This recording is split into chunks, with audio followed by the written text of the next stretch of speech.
Okay, good morning, everyone, and welcome to AI in Motion, our first all-women speakers event on data and AI. My name is Anat Katz-Arotchas. I'm a program manager here at Microsoft, and I'm also the founder of the Women Speakers Program. So, naturally, I'm very excited to be here today, both because it's the first event of our speakers program, but also because of the content of the event. Because I believe that we all understand that we live in extraordinary and exciting and transformative times in tech.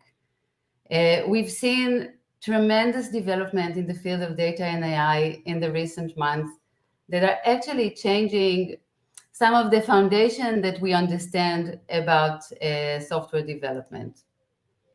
So just a few months ago, we've seen ChatGPT reach 1 million users in only 5 days, which is something that we've never seen before. And also today, every week and almost every day, we hear new announcements of new products and services that are based in AI and fundamentally changing the market and the industry.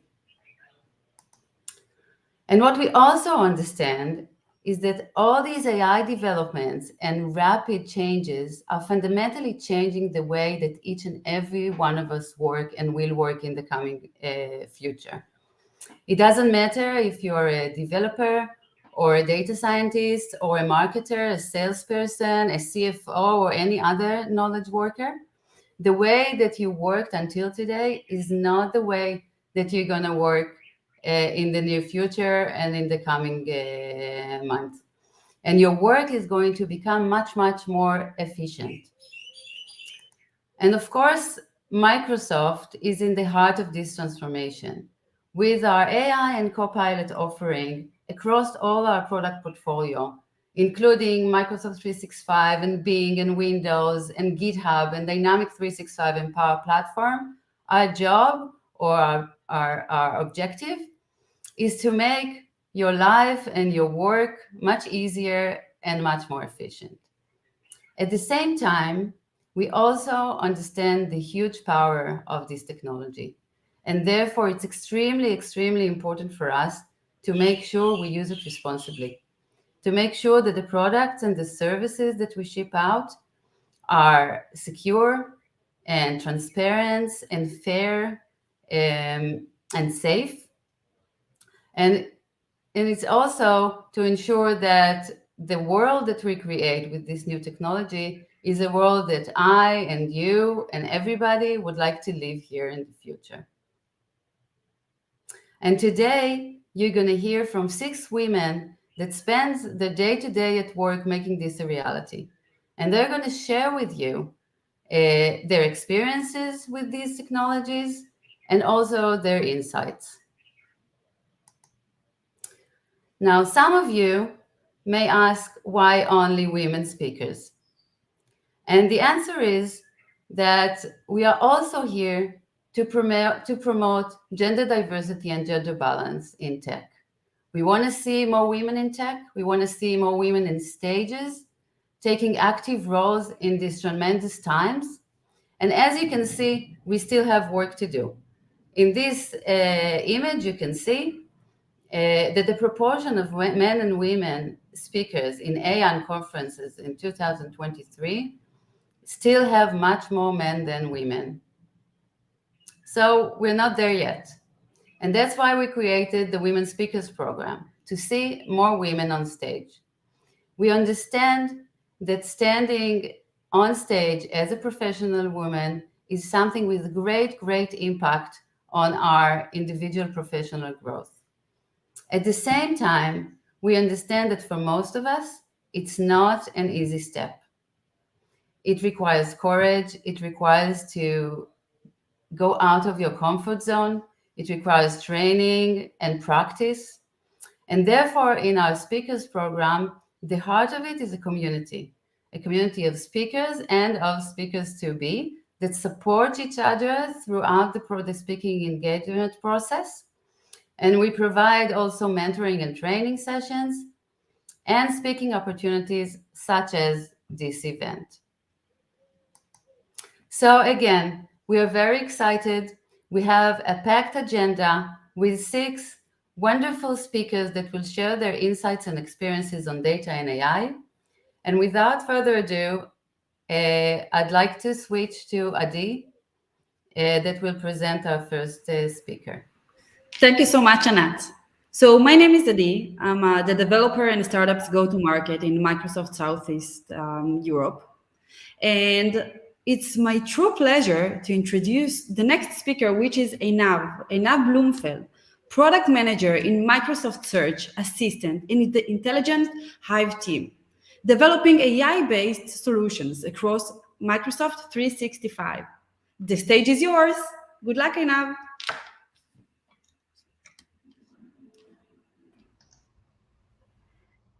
Thank you very much, Adi. One second. Okay. All right. I hope you hear me well. Let me.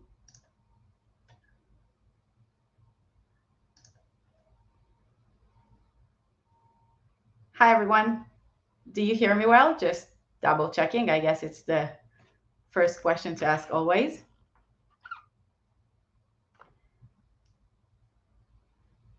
All right. I don't see any response. So 1 second. Just double checking. Adi, do you hear me well?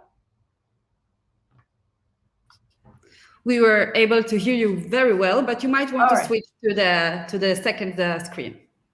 All right. 1 second. You know what? I'll just share the presentation. Is this okay?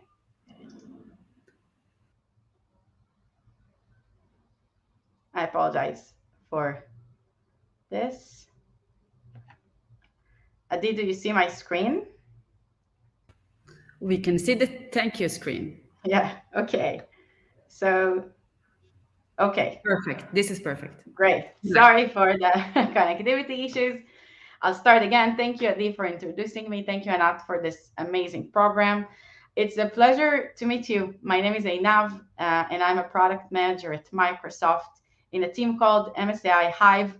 We're actually focusing on meeting intelligence, which is bringing AI-based solutions to your day-to-day meeting life, whether it's during meeting or post-meeting, across Microsoft platforms as Teams, Outlook, Viva, etc. Let me start with my personal story. So last summer, I went on a vacation in Greece with my family, my husband and 2 little kids. We spent a lot of time on the beach and in pools. And I'm not saying it for you to feel sorry for me. I'm saying it because I had a real pure vacation and I had zero intent to catch up on any meetings during my vacation, catching up on any Teams messages, Outlook emails, etc. It was a really great vacation. The problem started when I got back. It took me nearly a week to just recap on the week of work that I've missed. So, catching up on Teams messages, emails, and most importantly, important meetings that I've actually missed and I needed to recap on. So, for every 60 minutes meeting I wanted to recap on, it took me at least 30 minutes, if not more, because I had to listen to the recording. And even if it's double the speed, I wanted to take some notes. I wanted to focus on places where my name was mentioned or my project was mentioned. And it was really frustrating. And that's like a big problem description, but actually, I have this problem in my day to day life. When I wake up in the morning and I want to recap on a meeting that occurred in my nighttime with my US colleagues or China colleagues. And I wish I could do it in just 5 minutes starting my day and not 30 minutes, if not much long. And apparently, I'm not the only one with this problem. So I don't know if it's related or not related, but ever since COVID, just the number of weekly meetings on the average that we have has increased in more than 150%. And the actual time we spend in meetings has increased in more than 250%, which means we spend a huge portion of our work time in meetings. So as the meeting intelligence team, we went to users and asked them, how can we help you? How can we improve your meetings work? And the number one answer was actually that if we can have much less meetings, can we spend much less time in meetings and actually get to our work? And if we need to recap or recall on important ones, then we want to get the meeting summary instantly. We want to get somebody else to summarize the meeting for us, the meeting highlights. We want to know what action items are there from a meeting. If we want to know if our name was mentioned, and also focus on the parts that we missed in the meeting and not just get recapping on the whole meeting. And please make it fast. So we don't want to spend our time catching up on meetings that we missed. We want to get to work and to the next day. So I'm very pleased to introduce you with a new solution that's called Intelligent Recap. And it's part of Teams Premium package that was launched just last week. So the package is available for the last few months, but Intelligent Recap was launched on May 23rd with the main simple goal of helping you recap on a 60 minutes meeting in only 5 minutes. Let me show you a demo and walk you through this new solution. So Intelligent Recap. It lives on your Teams account as part of the Teams Premium account. Basically, after every meeting ends, you can enter your recap page. And that will get you all AI-based highlights dedicated for you to recap on the meeting you've missed. So everything here is going to be personalized to your needs. You can enter this pretty much from everywhere on Teams, from the meeting chat. There is a chiclet. You can enter it from the calendar of Teams, and many ways leads to recap. 1 second.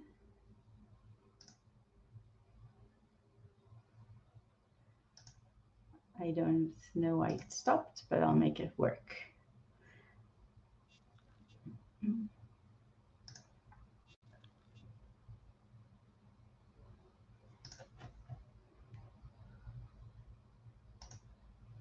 Okay, sorry for that. So it's just that the bar of presentation is hiding the play bar. So I apologize for that. And okay, I hope this was solved. No, it wasn't. 1 second. My apologies. I'll jump right to that point. Okay. Sorry. 1 second.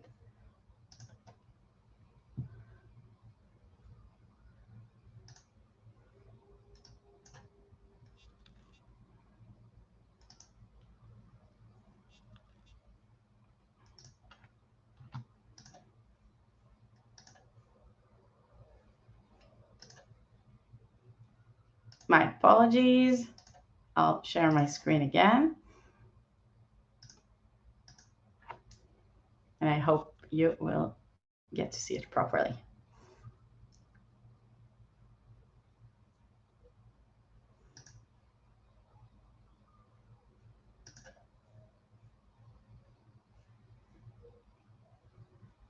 Okay, let's make sure it doesn't catch the full screen. So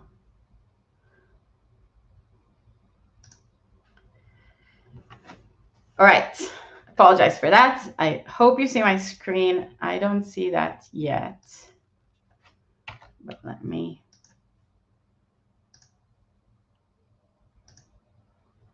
Oh, okay.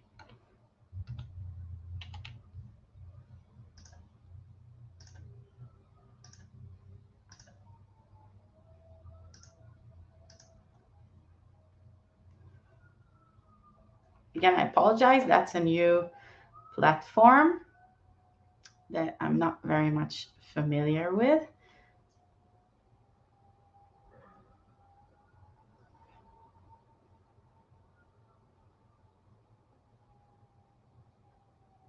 right?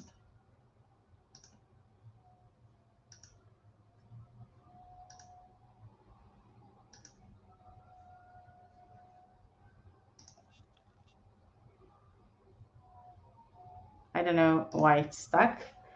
Let me try a different approach. One second.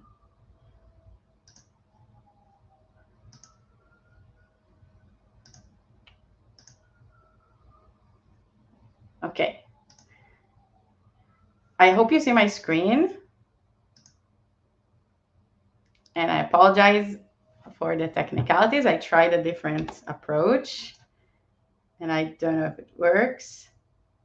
Is sharing a window. Okay. Please share the right window.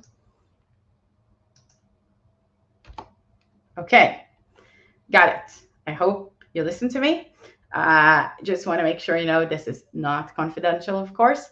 So, intelligent recap, as I mentioned, it lives in Teams, part of the Teams premium account. So, every time you finish a meeting, you can go to intelligent recap and actually recap on your past meeting.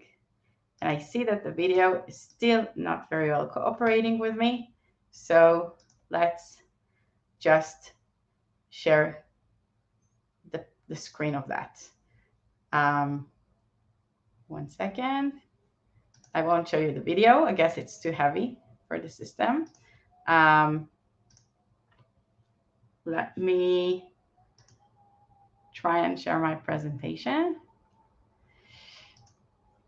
somewhere else. Okay. Stop screen. Okay. Present.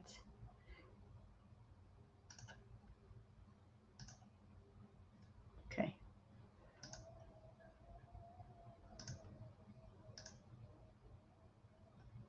Okay. I don't know why it's stuck. I apologize for that. Let me try one last thing. And okay. I don't know if you see my screen. No worries, Einav. No need to apologize. It happens to the best. And thank you so much for trying to operate a video. If it doesn't work, you can always tell us what we should see there and maybe move on to the next slides. Do you see a purple screen? Yes, we can. Okay, so let's try one last time. Again, apologies for the technicalities. I just think it's a really awesome product. I'm very much biased, so I wanted you to actually see it. So hopefully the video will run this time. This is Intelligent Recap.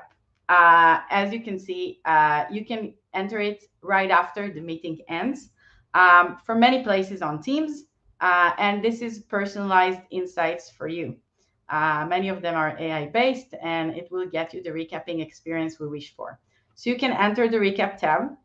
And as you can see, the biggest icon on the screen is actually the video of the meeting. You can still see the video of the meeting in stream as you're used to, but you already have it available in Recap to consume. On the meeting timeline, you have highlights that you can jump right to the relevant points of interest that you want to see. You can see when you joined the meeting, where your name was mentioned, when a screen was shared. And actually, on the right side pane, you also have your name mentions and the captions of what was told there. Just below the player, you have 3 different tabs. Left one is of speakers, so you can see when every one of the speakers spoke and when. And actually, it's not only indicating the speakers that spoke the most, but also the ones that are most relevant to you. So, for example, if your manager mentioned you when you missed the meeting, you will see your manager higher in priority. You also have the topics tab that can give you divides the meeting to keywords that you can jump from one to the other, and the chapters as well that divides the meeting to different sections. On the right side pane, you can see the meeting content, all related files, and below that there are 5 different tabs. The left one is the most simple one. It has a fluid object of manual notes that people took during the meeting. And the one right to it is the most exciting one that I love. And again, I'm biased. It's a GPT-based meeting summary, something that we all were looking for.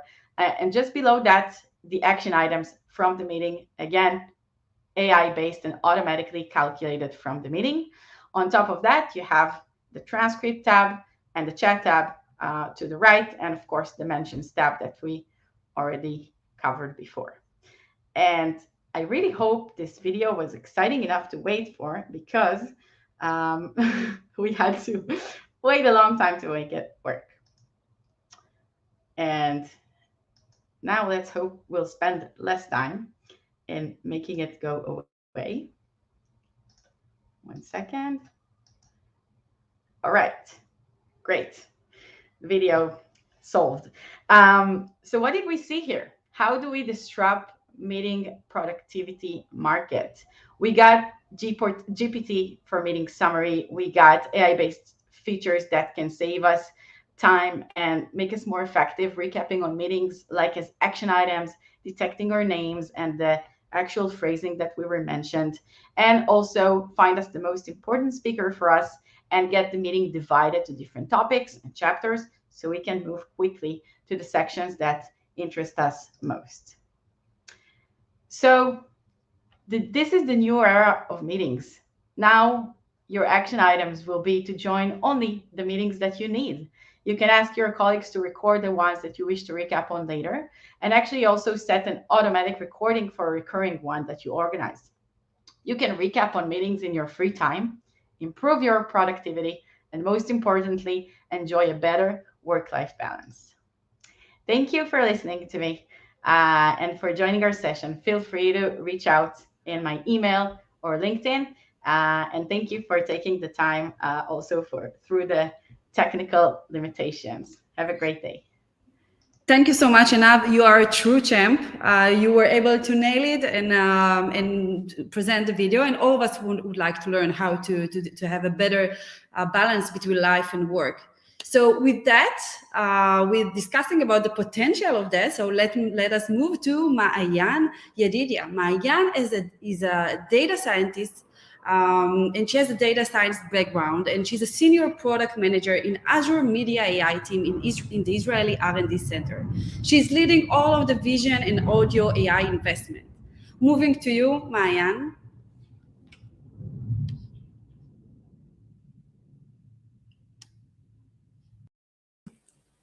Hi, can you hear me? Hi. Let me know if you can hear me. Okay, good. So 1 moment, I hope it will work. Okay, so hi everyone. I'm going to talk about the future of in-video contextual ad placement using Azure Video Indexer. But before we begin, a bit about me. So I have 2 kids, age 6 and 3.5. And this is the recently addition to the family. So other than that, I'm a product manager at Azure Video Indexer. My professional journey has taken me from data analysis to data scientist, and ultimately into product management in the AI domain. I'm passionate about leveraging data and AI technology to create great products, and I feel lucky that this is my day-to-day job.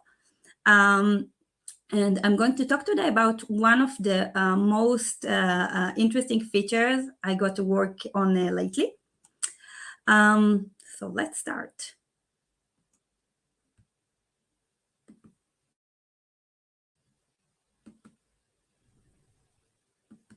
A road diverges in the desert.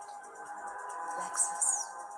The road you're on, John Anderton, is the one less traveled.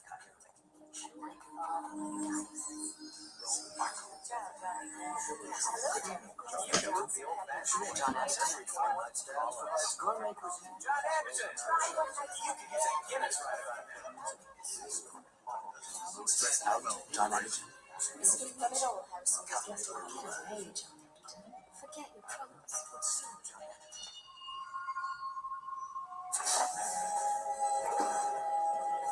Hello, Mr. Yakamoto.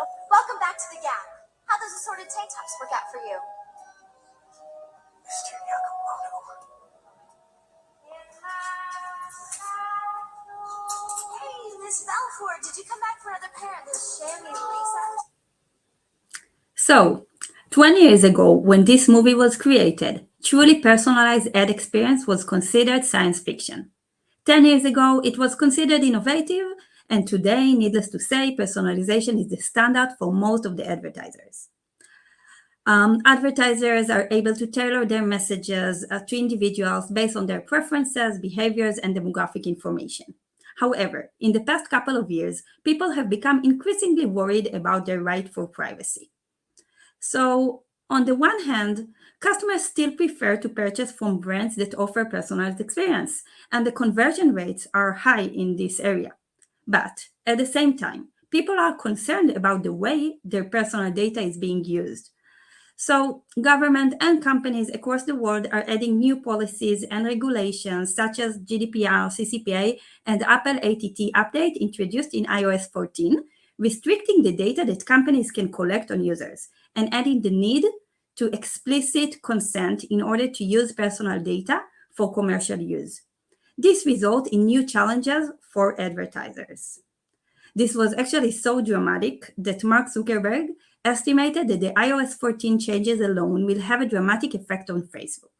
Under the new policies, users are explicitly asked whether they want to allow apps like Facebook to track their activity. As a result, many users opted out of tracking, reducing the amount of data available for targeted advertisement. From the advertiser's point of view, because the ads are now less targeted, the client acquisition cost went up. So a business that is used to pay $20 for acquiring a new client will need to pay $30, $40, or $50 because the ad is now less targeted. It completely changed the way businesses are able to grow. We believe that the solution may come from a surprising place. It's surprising because this solution has been in the industry for many years. Contextual advertising puts the focus on showing the right message at the right time. And it does not require collecting of personal information, which makes it compliant with the recent restrictions. So, an example of contextual advertising could be showing a car ad inside a car blog, or smart home equipment in a tech blog, or makeup ad in a beauty magazine. Not so long ago, the technology that was used to perform contextual advertisement was focused on textual analysis, like in the examples we just saw. When trying to apply the same logic into a video format, the results were not good enough. People often use the video's title and channel to determine the context. But obviously, this is not accurate or deep enough to be effective, because you cannot really understand the content you cannot understand the real content in order to show real relevant message. And even ESPN can show cooking content from time to time. Luckily, the AI improvements in the last couple of years, like NLP, deep learning, audio and video analysis, allow us to do so much more. And this is where we come in. Azure Video Indexer offers a solution for video analytics, indexing, and search capabilities. Video Indexer runs more than 40 different AIs in order to extract valuable insights from video content, enabling users to gain deep understanding of their videos. The use cases for using Video Indexer are varied, from deep search across a video library using advanced insights like keyword, topic, or people appearing in the video, to increasing accessibility by adding captions in multiple languages. Other use cases are content creation, where we assist in extracting the most interesting moments. And finally, use cases of personalization, user engagement, and ad placement, which we will deep dive in this session. So this is just to show you we are running multiple different AI algorithms in the background. There are audio-based AIs like transcription, topic, keywords. There are video-based AIs like OCR, face detection, shot and scene segmentations. And we also have AIs that use both the audio and the video analysis. These AIs are translated into insights that can be consumed using our portal, REST API, and widgets that could be integrated easily. In the last year, we've been taking these capabilities to make advertising more effective.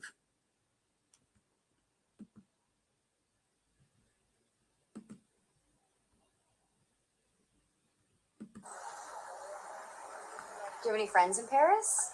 No. But my boyfriend's coming next week to visit, so. Are you lonely? No. Sometimes. Give me your phone. Okay, so here's my number. You're lonely, you text me, we have dinner. I'm Mindy. Emily. Nice to meet you. French people do this. Oh, mwah. So, in legacy technology, this placement would probably show an ad for a cheap flight to Paris, because the title of the show is Emily in Paris. Or maybe it will show a generic ad for a fashion brand, because the key audience for this show is young women. But with our technology, we know that this is not just 30-second scene out of the entire show. This is the most important scene in this episode, because Emily meets her future best friend, Mindy, which is also the first friendly face she meets in Paris. And she's not just wearing a dress. It's a printed silk maxi skirt and a top that could be found in Ghani. But not to worry, there are more affordable options that we can show users, like this one, or this one, or this one. So think about it, that instead of showing a generic ad, we show something that increases the conversion rate and at the same time enhances the overall user experience from the show. These capabilities can easily be translated into completely different worlds. Imagine how powerful this could be in an NBA game. So basically, once a video is being indexed using Azure Video Indexer, we get all different AIs we saw earlier.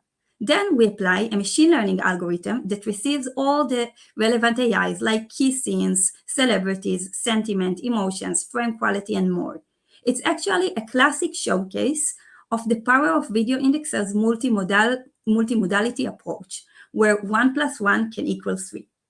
Then we extract the featured closing appearing in the videos, including the exact timeframes and bounding box to show the ads. And finally, the right ad could be placed based on the results of the featured closing algorithm. So last year, this feature was released in public preview. We have a partnership with one of the largest TV networks in Asia. And we are now exploring expanding from clothing items that the people are wearing into particularly anything else, from accessories like Emily's bag to furniture and home styling, like the mirror appearing in Emily's office, or even cars, like the car of, I forgot her name, Camille's car. So we are very excited to see how that will go. Thank you for your time. We are happy to hear any ideas you may have regarding collaborating or making our product work for you. So feel free to reach out. I added our emails here. So thank you. Thank you so much, Maayan, and also giving us a glimpse about the potential of the technology and how we can use it. And now we're moving on to Hadas. And Hadas is bringing up in a lecture that I really want to hear as someone that handles together with the Reactor a lot of communities. Really looking forward for your session. So Hadas is a business admin at Microsoft. But not only that, I have some fun facts about Hadas. She is a theater lighting designer. She's a content and community manager and a mother of 2 teenagers and a non-violent communication coach. Giving the stage to you, Hadas.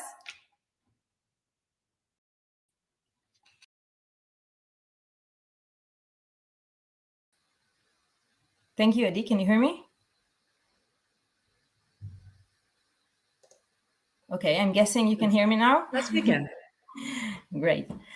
Okay, so hi, my name is Hadas, and one of my expertise is community management, and I am also a big fan of AI. And I would like to share with you a story, so bear with me. Don't worry about the pictures and the details. It was changed to prevent identification.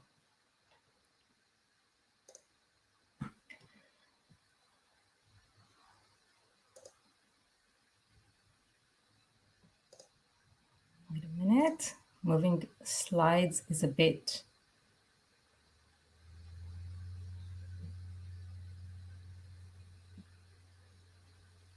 Can you see my next slide or not yet?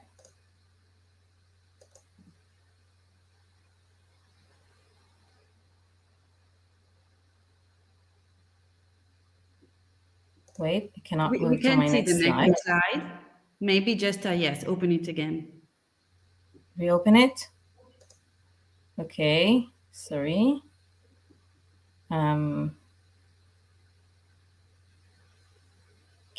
Okay.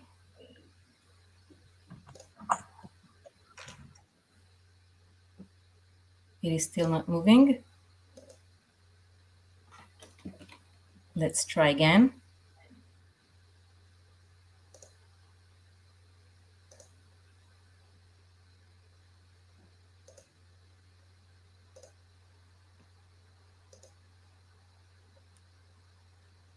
Obviously, we will work with this software provider to incorporate AI to streamline and make sure that will not hurt those in the future. Yeah, I'm sharing my screen again. Share screen.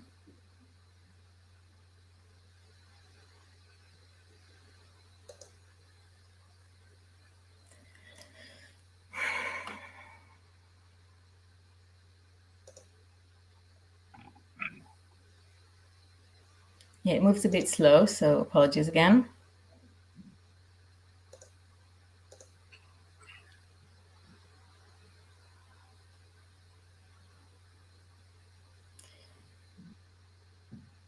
Okay, seeing my slide now.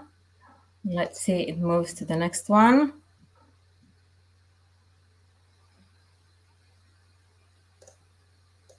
Yeah. Okay, now you can see it? Yes, we can. Great. So I want to share with you a story. Inbal is a lovely and creative girl. She studies ballet and tennis, and she likes to read books. She's a sensitive and a very gifted girl. Maybe you even know her. There's a big chance that she even studied with one of your or my girls at school. I met Inbal through her mother. I was a Facebook manager of a local community. A lot of things happened in that community, starting with local small businesses recommendations and ending with complaints about dogs' poops and on the pavement. One day, Inbal's mother turned to me in tears. She told me that her daughter is going through a terrible boycott at school. Her teacher and therapist are involved, but at the moment, this is the situation. And Inbal is having her birthday in 3 days. It was a Wednesday morning. I remember that day very good. Her mother said that we need to do something. And I knew the community had the power. Inbal invited the girls from her class, all her classmates, and they said they'd come. But one of the girls, one of her friends, came to her and told her that everyone set up to meet at the ice cream, and they said like to trick her and not to come to her bat mitzvah. Inbal was devastated, and then Inbal's mom came to me. Inbal's mom knew also that the community has power, and this is why she approached me. She asked my permission to publish something on the group. Of course, I approved. It was a Wednesday morning, as I said, and she had published the post. Very few people saw that, and there were only a few comments. Some pensioners commented, were very enthusiastic, but I thought they weren't the audience that Inbal's mom wanted to achieve. I approached Inbal's mom and I said, "Do you want me to involve?" And she said yes. So we decided to take this post off and to make a little improvement.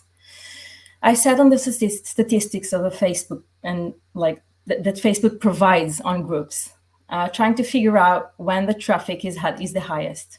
Luckily, Facebook pointed on Wednesdays and Thursdays afternoon at about 6 p.m.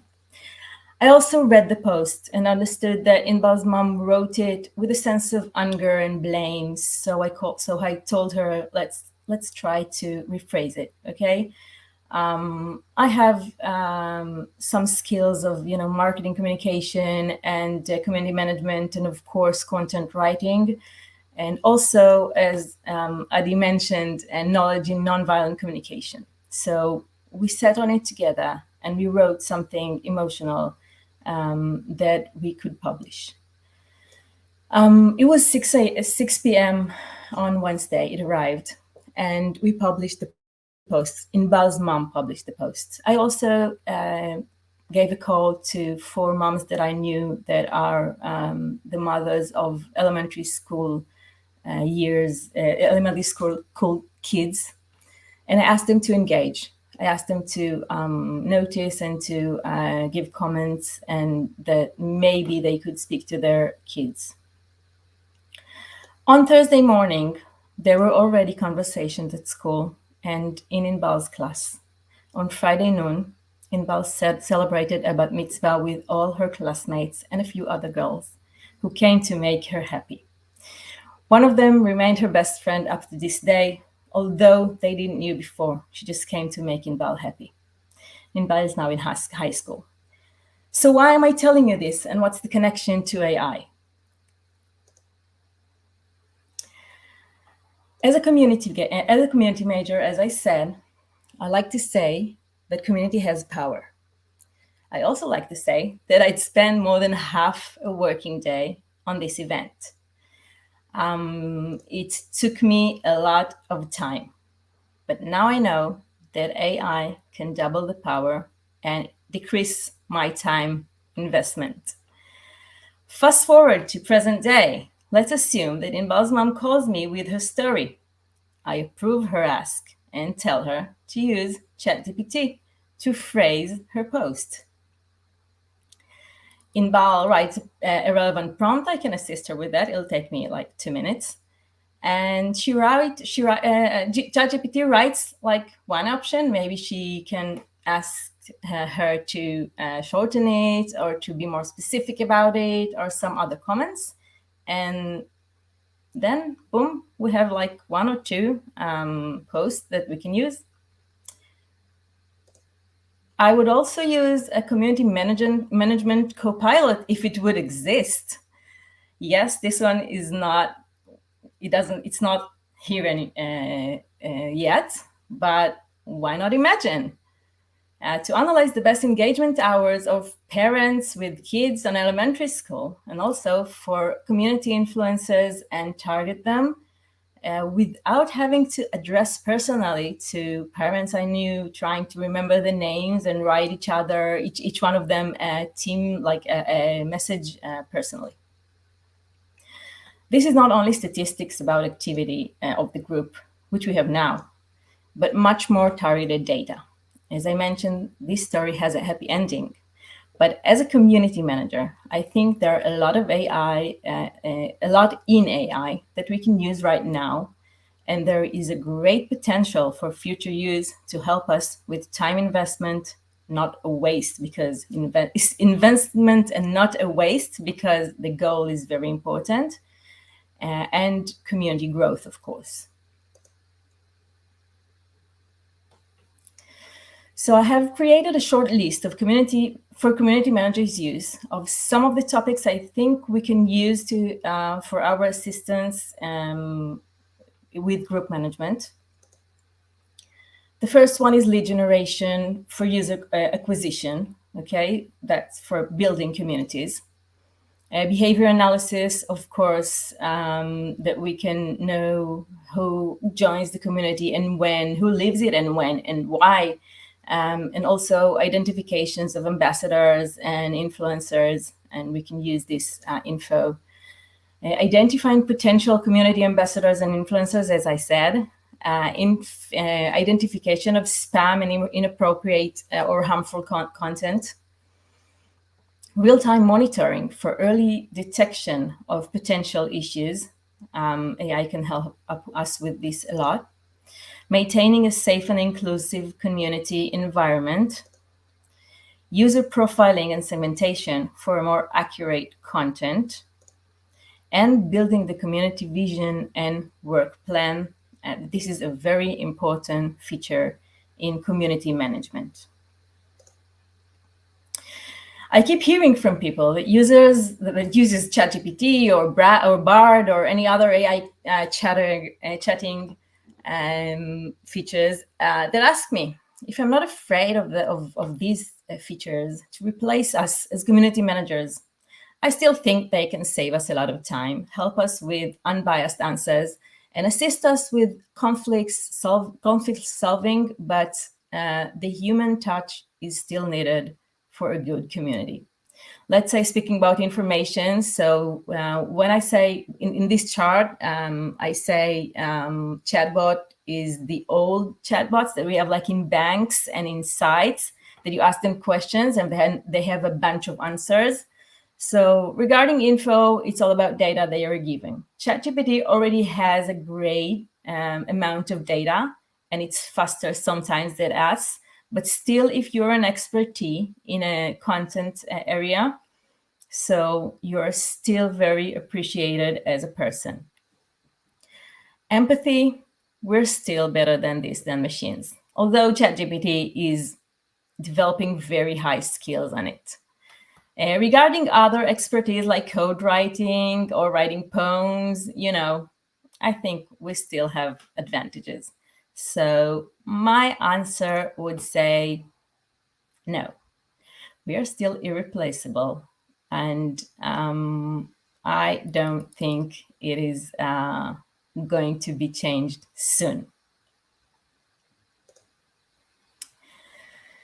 So thank you for listening. And if you have any questions, this is the time. Thank you so much, Hadas.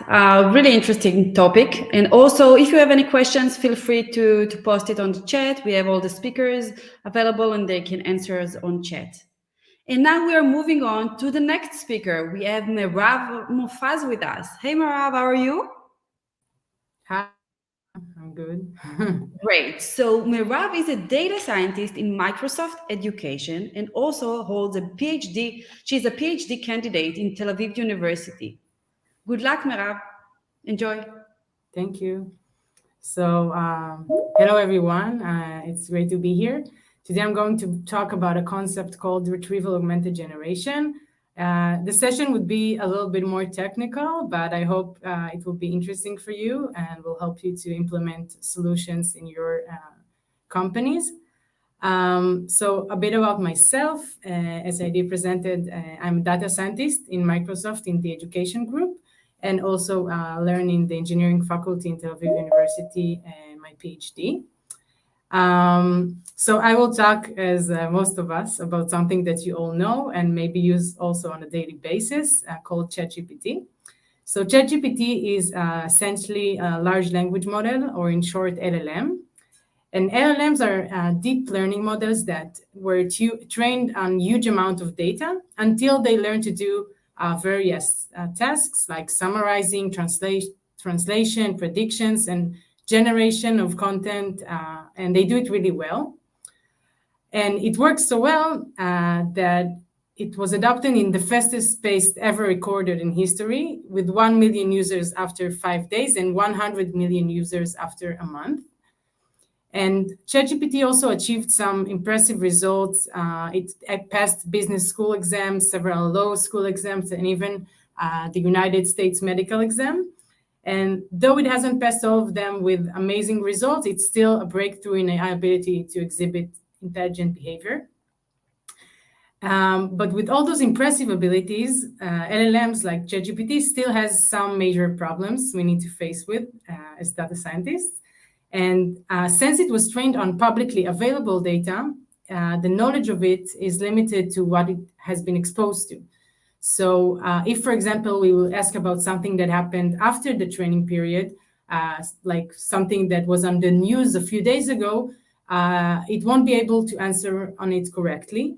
Or if we will ask about something that is in our private company or is a private data of us, it also won't be able to answer.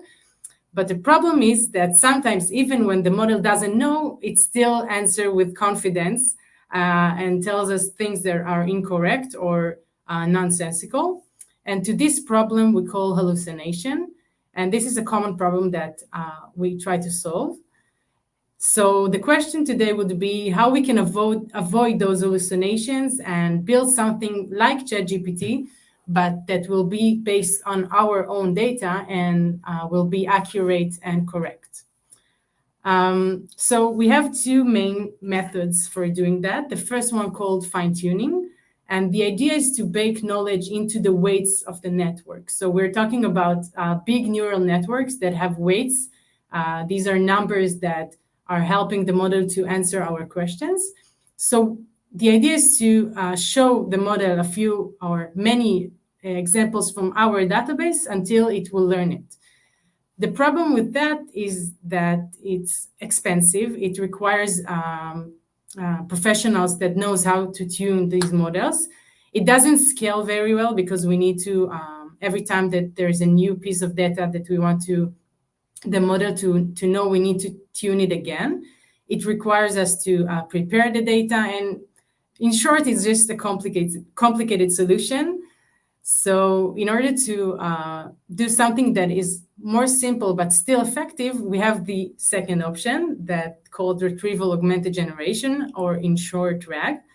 And the idea here is to bake the knowledge into the prompt. So I'll show you a use case that will help me to explain the idea better. So let's say we have a university, we're a university that want to create a customized chatbot for the students and candidates that want to learn or ask things about the courses that we have or about the plans that we offer to our students. So let's see how we can do that very easily and efficiently with Retrieval-Augmented generation. So first of all, we need to understand what is a prompt. Prompt is an input that the model receives and needs to respond to. Prompts can include instructions, questions, or any other type of input, depends on the app that we have.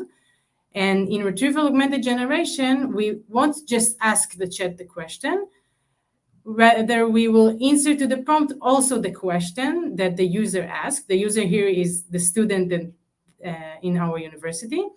And also we will insert the context that is relevant in order to answer that question.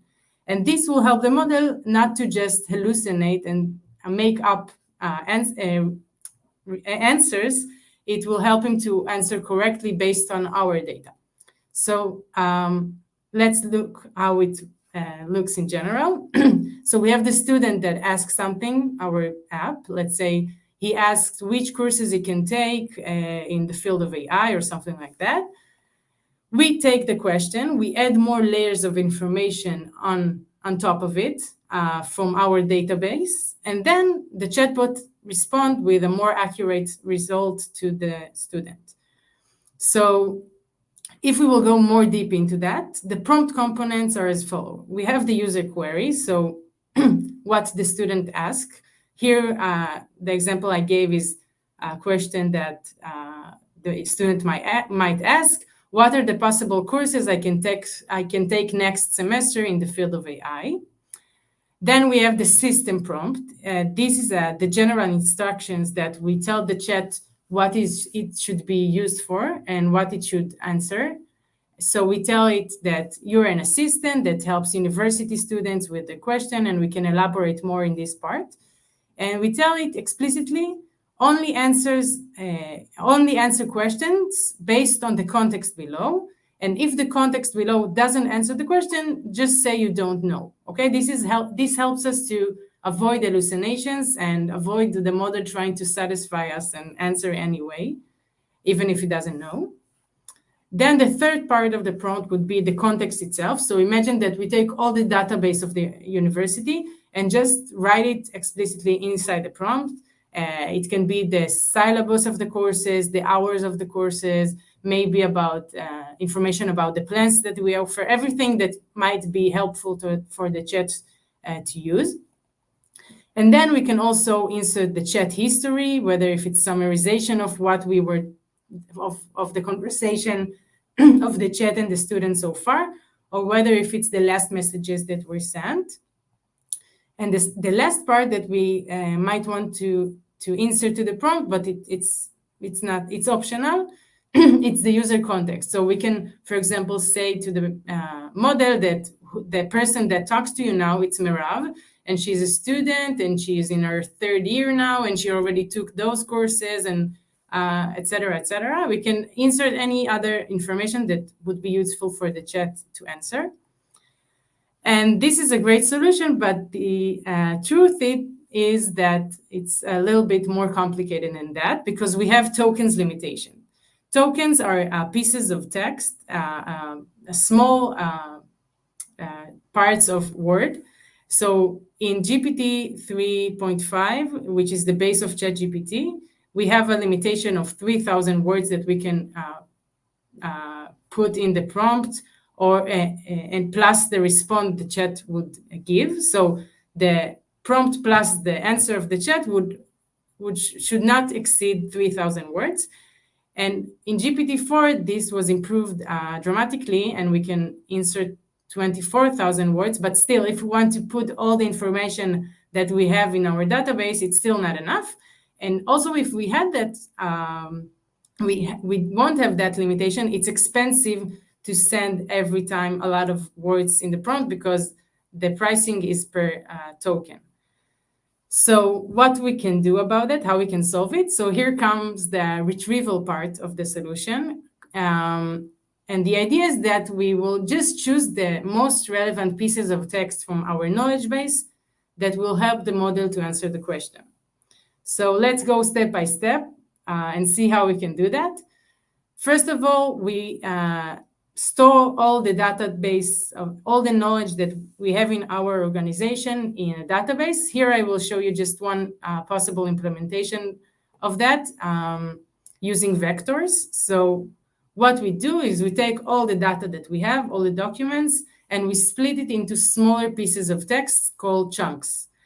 Then we take each chunk, each small piece of information, and convert it into a vector called embedding, because the model doesn't know how to actually read text. He knows, we do the embedding in order to help us to retrieve the relevant content afterwards. And I will show you how we do it. So now we have all our data stored as vectors in our database. And we took all those text and embedding and we use it later for retrieval. So the second step would be, given a query, given that the student asks us something, we go to our database and we retrieve the chunks, the small pieces of text that are most similar and semantically related to what the user just asked. So if the student asked about courses he can take in the field of AI, we go to the database and we look for vectors that contain information about courses related to the field of AI. And then we will choose the top K similar chunks and retrieve them to the prompt. So how it would look like, we have all the components that I've shown you before in the prompt. And in the context part, we don't put all the information that we have. We will just choose a small piece of text that will help us to answer the question that was just asked by the student. And then if we will look at the process end to end, we have the student that asked, what are the possible courses I can take next semester in the field of AI? And then we have, we as a university would compose the prompt. We will put that question. We will instruct the chat to answer in a specific manner. And you can see here in the context part that we retrieved, for example, here the AI course list. So we have, for example, Introduction to NLP course with Professor David on Mondays. So we would put that specific piece of information in the prompt. And then the response to the student would be, you can take the Introduction to NLP course on Mondays, blah, blah, blah. So this is how we can actually help the chat to know our own database and to be relevant and to provide correct answer to our users. if you're programmers and you want to play with it, there's a really nice repository in GitHub that actually used Microsoft tools to do that. So you can download it and play with it, and you see how simple it is to do that. And to sum up, I would like to mention that it's a really nice approach with a lot of advantages, but there are also some downsides to it. First of all, we still have a limited context size, so we need to choose smartly which pieces of text we enter to the prompt. So we need to know how to retrieve the content well. And we need to remember that if the prompt is long and contain more information, it means that the processing time would be also longer. And also more tokens equals more API costs. So as I said, the pricing is per token. And if each request and each question of the user, we would provide all that information, we might pay more compared to just ask the question without adding any other context. So the takeaway from today is that RAG, or Retrieval-Augmented Generation, is a useful concept to create your customized chatbots and to use your own knowledge base, whether if it's private or whether if you want to avoid hallucinations. And it's a good solution because it has advantages such as easy knowledge acquisition and strong scalability and low training costs.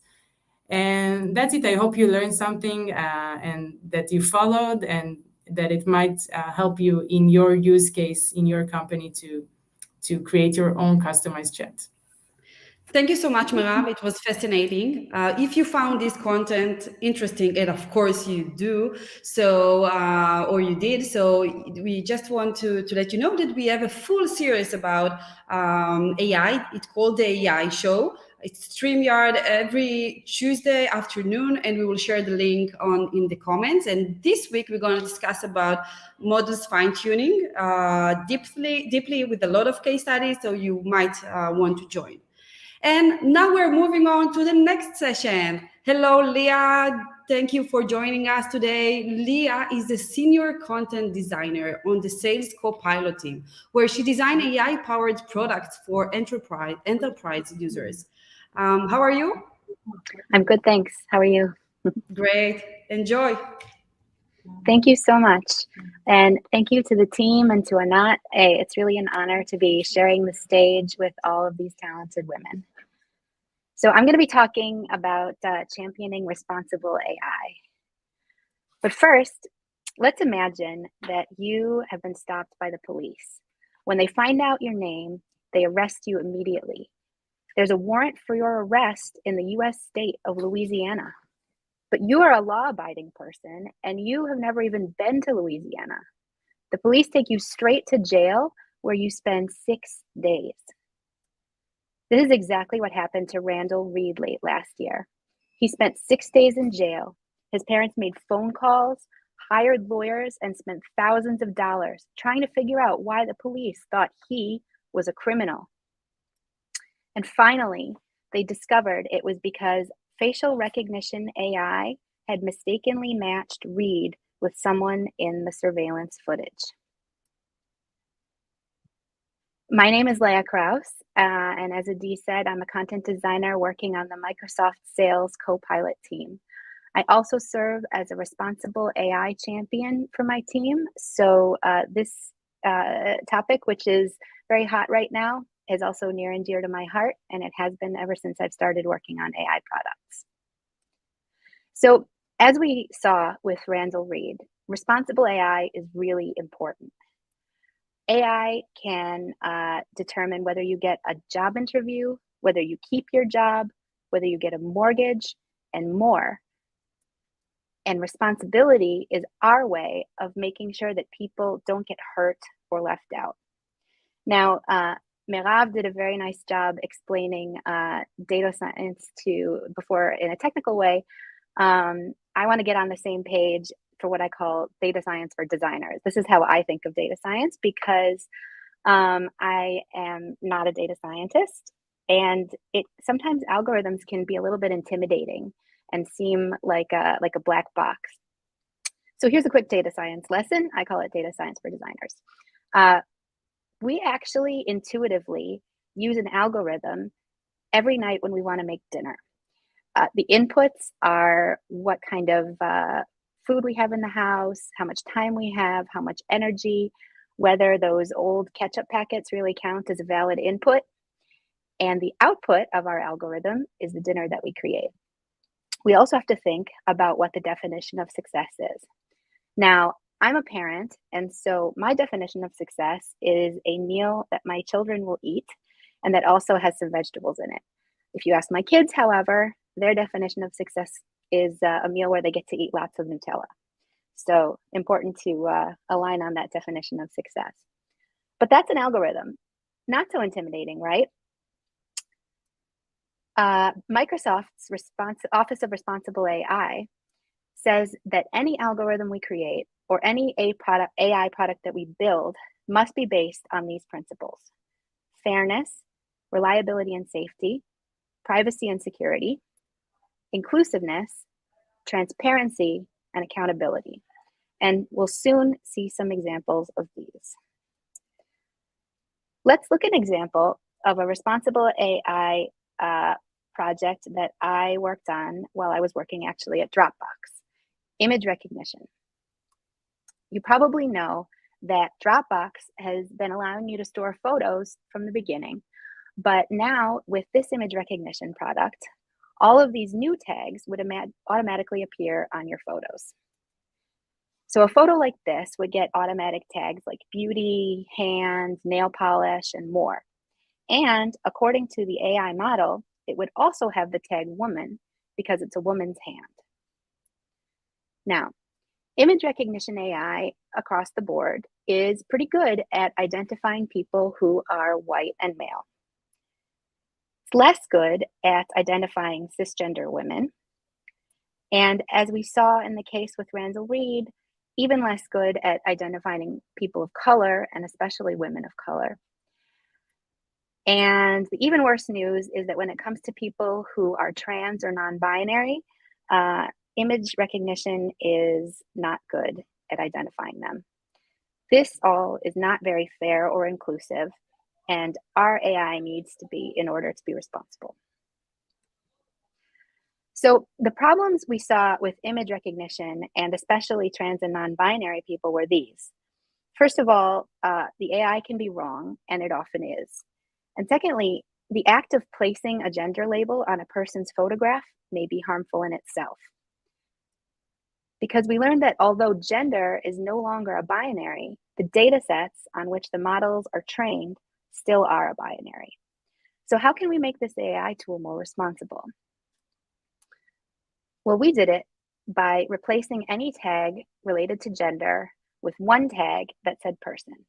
We did this even though it was extra work for the devs to find and replace all of those tags in the UI.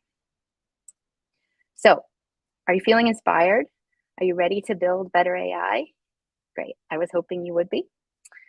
Everyone on the product team can and should step up to champion responsible AI, and I have some tips to get you started. My first tip is to make friends with your data science team. Second, to empower users with the right information at the right time.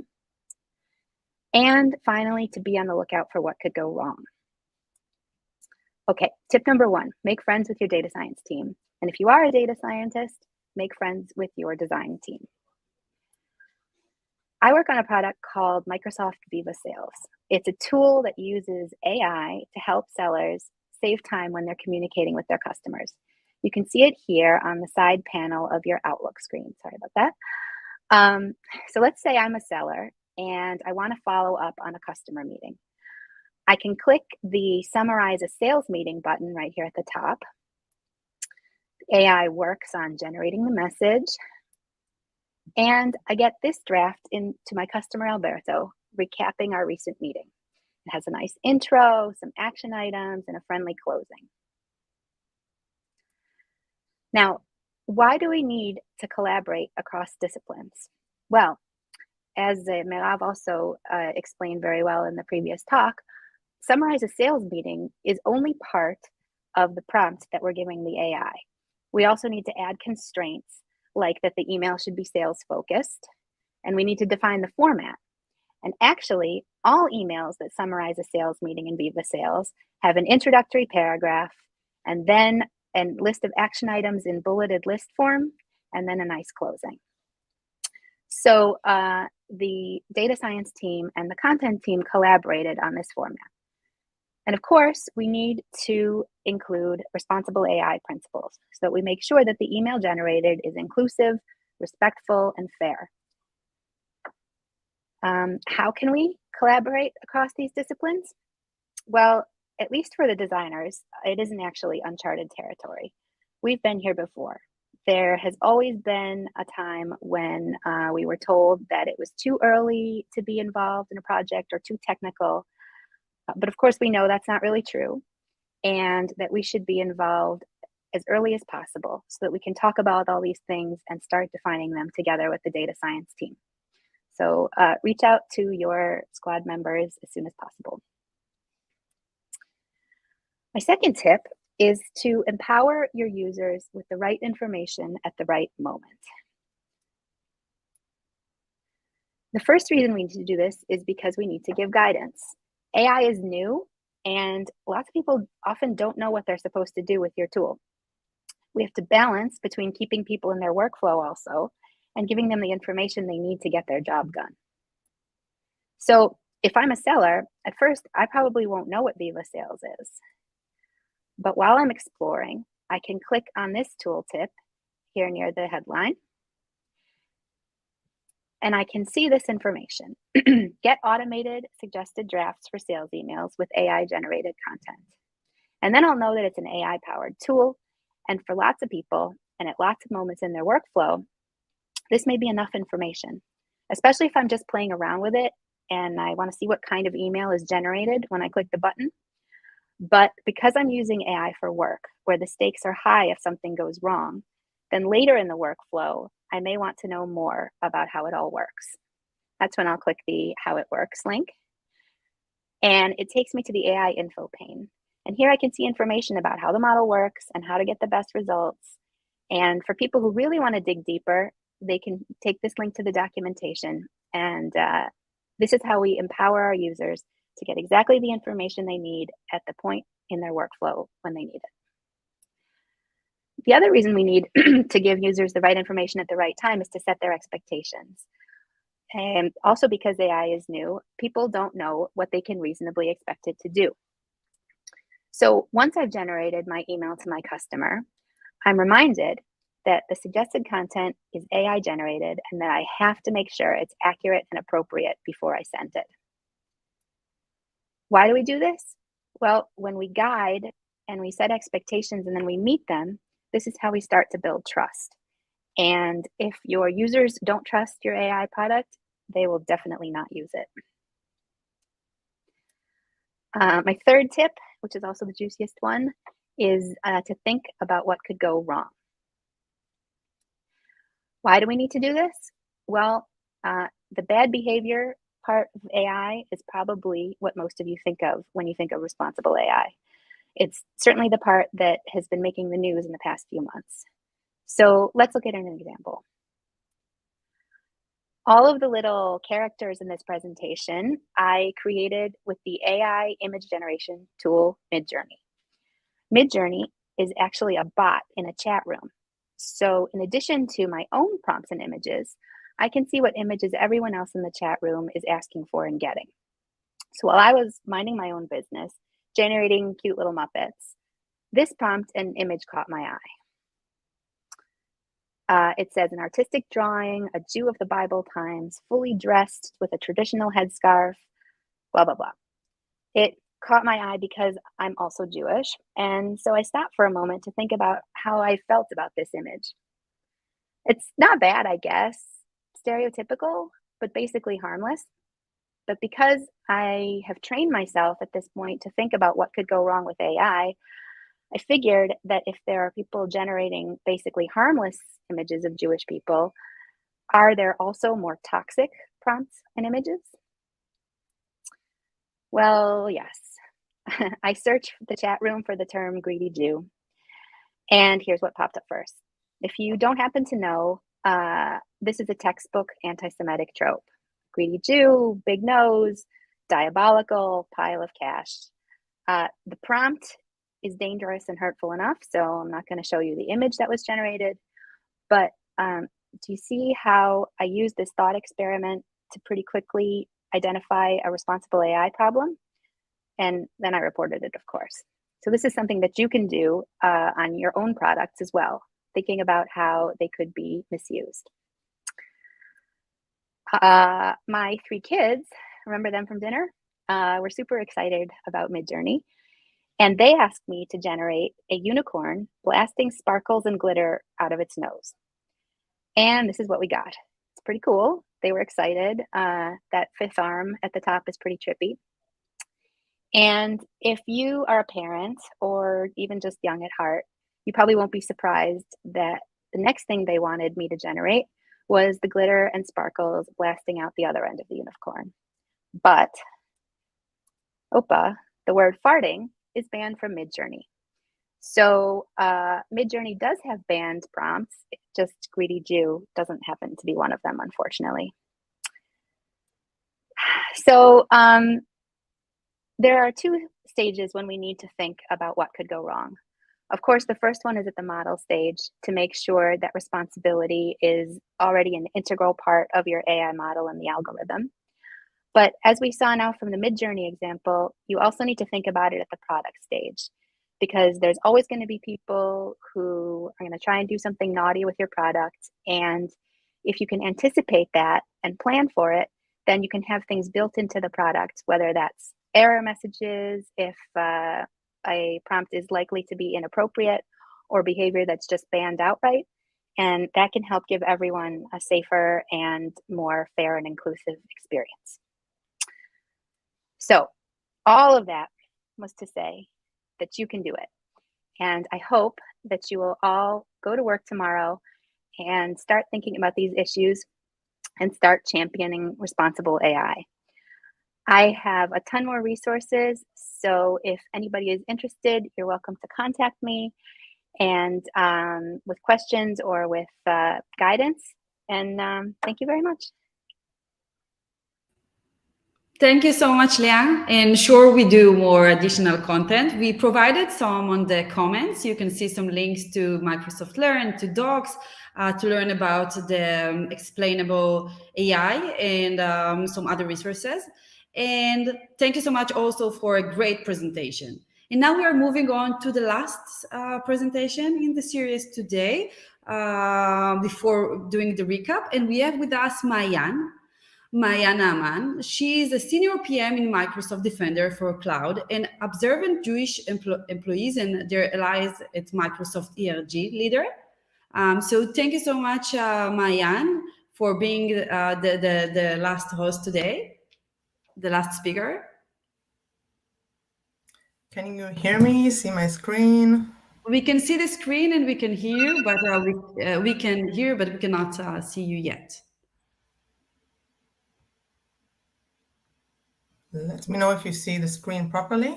You won't see my video because my computer is crashing. But can you see no problem. Yes, we can see the screen. Good luck. You can see it properly? Yes, we can. Great. So 5 years ago, before COVID, I traveled to Singapore for a leisure trip. By the way, it's a super recommended location, so go ahead and book your trip to there. And unfortunately, when I wanted to stay in a Marina Bay Sands hotel, which is the one here in the picture, it's the most famous hotel in Singapore, it was fully booked. So I decided to reserve my room at a Starwood chain. This was bought by Marriott, and back then they had Sheraton, Westin hotels, and so on. And when my vacation came to its end, I went to check out in their reception, and I requested to pay with my club points. It was called SPG Club Points. And surprisingly, I was informed that I have no points remaining in my account, despite having a balance of 300,000 points like a day before. So it was quite a shock for me, because later I discovered that the Starwood chain, they announced a data breach an hour before. This affected their primary guests and club databases. In the breach, the privacy of over 500 million customers' data was compromised. So when we're speaking about data of customers of hotels, so it's payment details, it's names, addresses, phone numbers, email addresses, passports. And for me, the most important one was the Starwood Preferred Guest Club, the points in my account, which were unfortunately stolen by the attackers. So the investigation afterwards determined that the breach occurred as a result of a misconfigured database, which has been set to public access, which means anonymous access. This was the first time I personally experienced a data breach, but we all often hear about big companies going through the same thing. So my name is Maayan. I'm a senior product manager in Microsoft Defender for Cloud in the last 8 years. And I would like to jump to another example. This time it's about AWS, and thankfully I was not affected by this one. So 3 AWS S3 buckets were compromised due to a misconfigured public access. Those buckets contained over 540 million records of Facebook. And when we refer to Facebook records, then we're speaking about the name, of course, and the comments and the likes and the IDs and even passwords. So as a result, not only that these records were exposed to everyone, but also Facebook and other accounts were put into risk because they were afraid that they will be taken over by a password we use.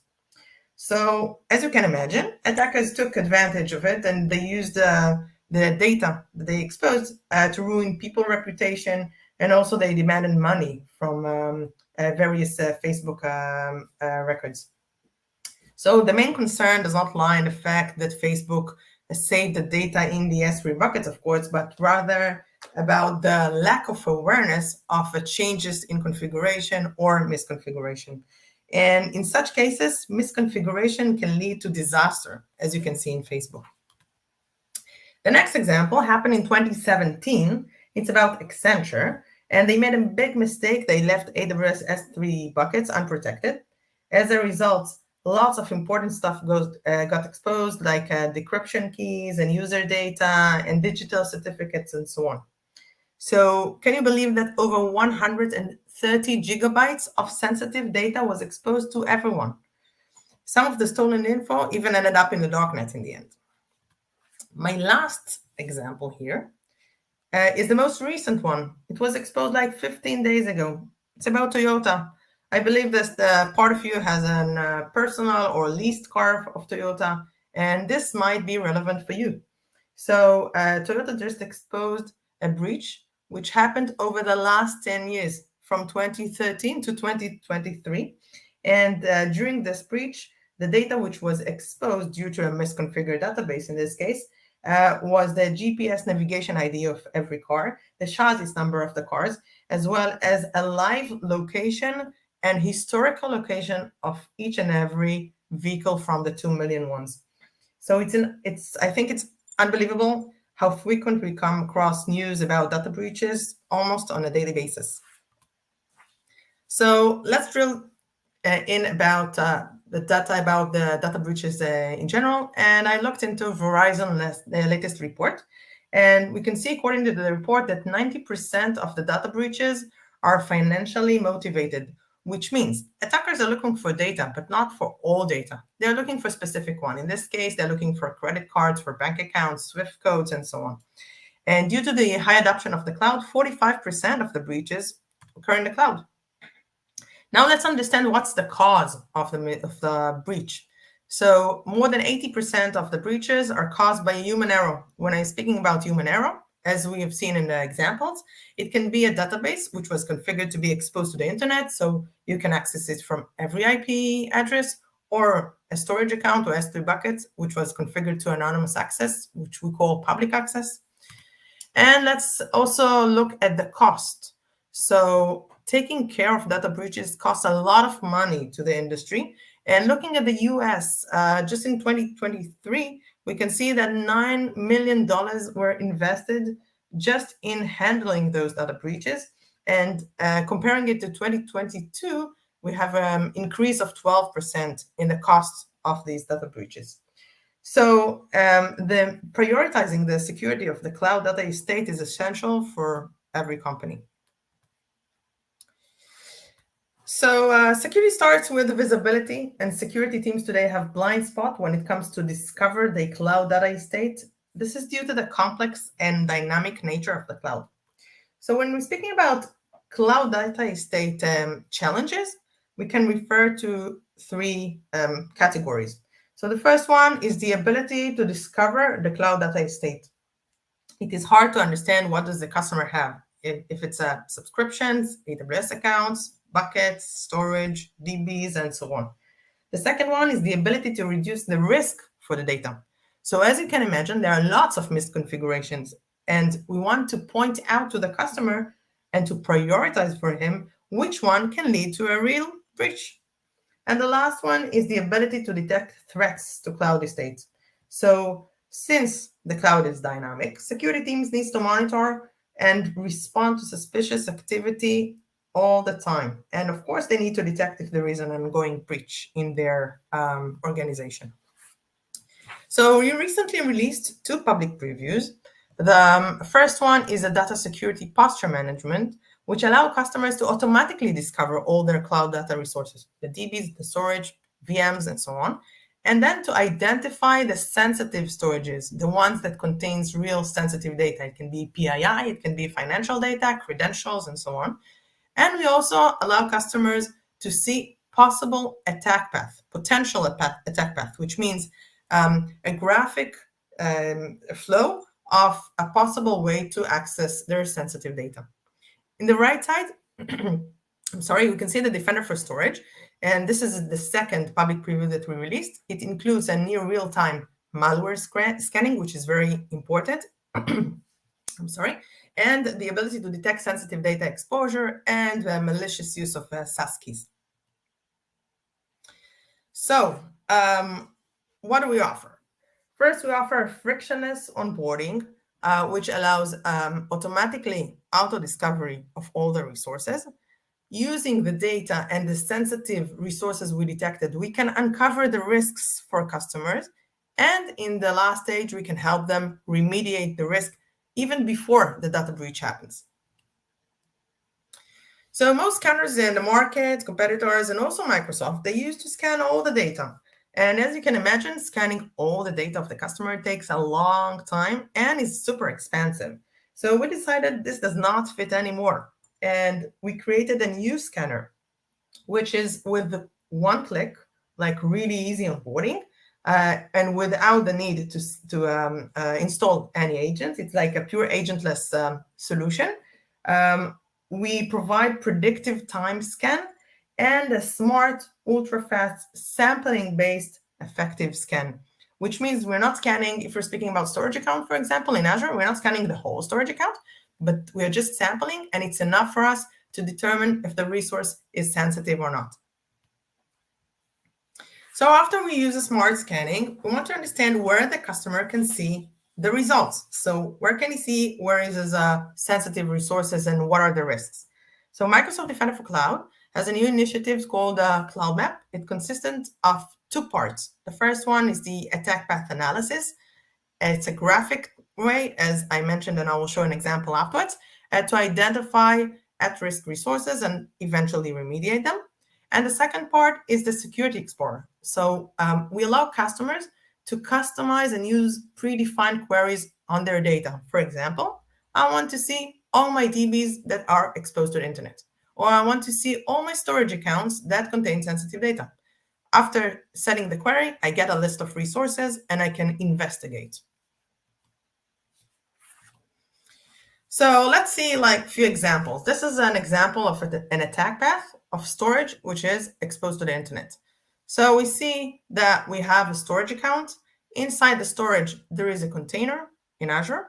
The container is set to public access, which means anonymous access is allowed, and it contains also sensitive data.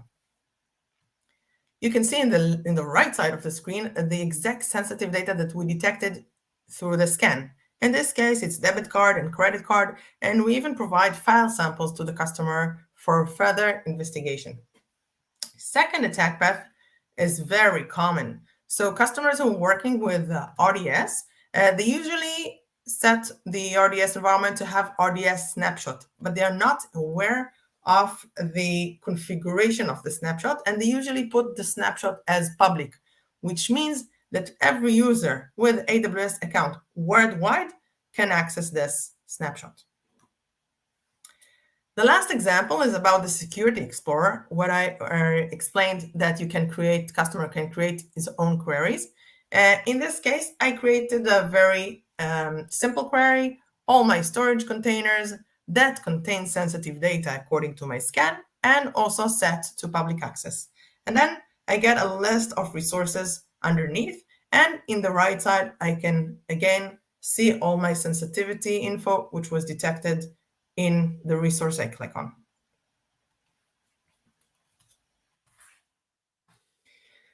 So you probably think that a representative of Microsoft, it seems that I used the last 15 minutes to promote our product and to sell it for you and so on. But the key message that I want you to remember from this brief presentation is that many individuals and even organizations, they often assume that storing data in the cloud automatically guarantees the protection and security of the data.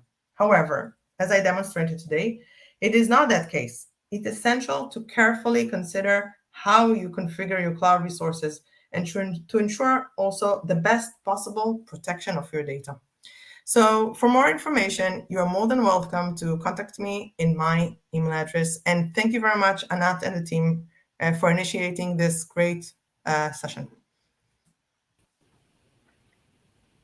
Hi. Thank you very much, Maayan. I think we are all going home today asking ourselves, is our data protected enough? And now I would like to sum up this conference. Can you see my screen? Just a moment. Okay. First of all, I want to thank all the speakers today. We had 6 different perspectives of AI and data. We saw how we can use AI in order to recap meetings, in order to process videos, and even fight boycott at schools. But in the same time, we also saw the dangers of the AI era. We saw how GPT might have hallucinations and how to prevent them. We saw how we can use AI responsibly. And we also saw that we might have breaches in our data and how important it is to prevent them.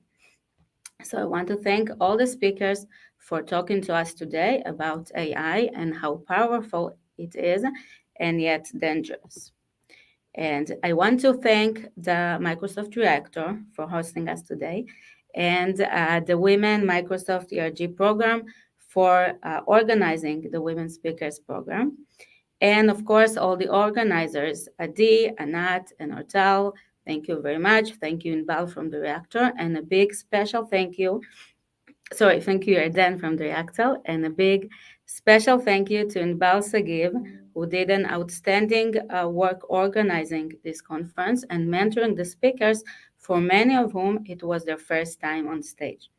And last thank you to all the audience there, and let's go home and use our AI responsibly and powerfully. Thank you very much.